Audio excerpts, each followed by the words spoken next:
sent Griff Jenkins to catch up with the country singer and songwriter for an exclusive, we believe his first on-camera interview. Yeah, and Griff Jenkins joins us now. Griff, great work, man. You took off straight from hosting this show yesterday. Yeah. Went and found Oliver Anthony, I think, at a concert, and I'm just curious, was it hard? Was it hard once you were there to make contact and get him to talk about what's happened in his past 2 weeks of his life? Well, first, Will and Pete, I just channeled your energy from the Navy swim. I told Rachel I'm going to run at like Navy SEAL speed to get down to Moyac, North Carolina. But, you know, guys, I was thinking about what I would say to you to try and describe what it was like when our producer Ari and I went down there to sort of experience this free concert.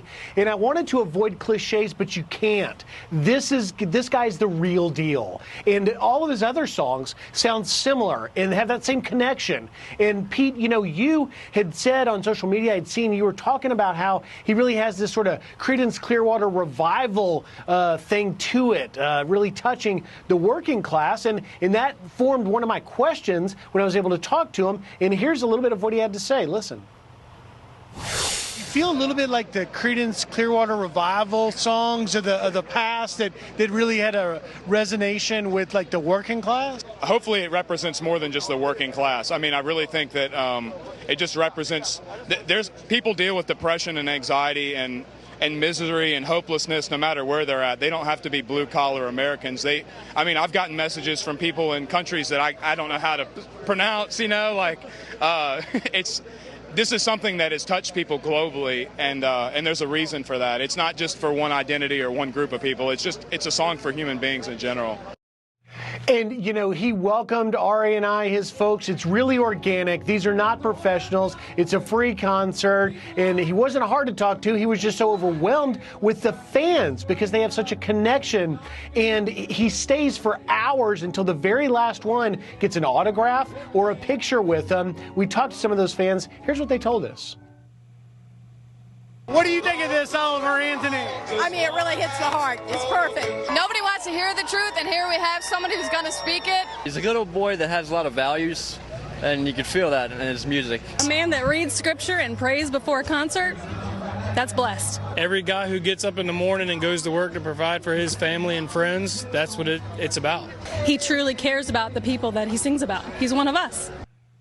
And one of the young men there that I talked to in the middle of that montage came from West Virginia, drove 6 hours to be there. And so one thing is for sure, there were 5,000 to 10,000 people there. These shows are going to get a lot bigger. I asked him, by the way, will you play for Fox and Friends sometime live? He said, listen, talk to my manager. My 2024 calendar is getting filled up. Hey, wow, hey, Griff's Griff. a booker. I love it. So, Griff, it wasn't hard to reach him because I've seen there seems to be some reluctance about courting the spotlight. Doesn't want the $8 million record contract is what the reports are. But you show up with a Fox flag on your microphone and a camera, and it wasn't too hard to talk to Oliver Anthony?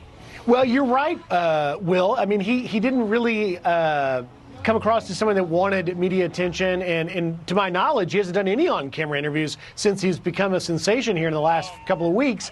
But we just hung around long enough, and they got comfortable with us. And a moment, you know, he kind of was there, and I was there, and I just said, oh, hey, why'd you write that song? And then he was willing to stay there and talk for 10 or 15 minutes with us. And his people as well, we interviewed, are so nice. A young man named Draven Rife is the guy that put that original video up on his YouTube channel, Radio WV. And he said, a guy sent me a tape of this guy, and I knew there was something special about him. And so that guy drove from West Virginia to go see him in Farmville. And that's how they made the tape, and that's how all this started.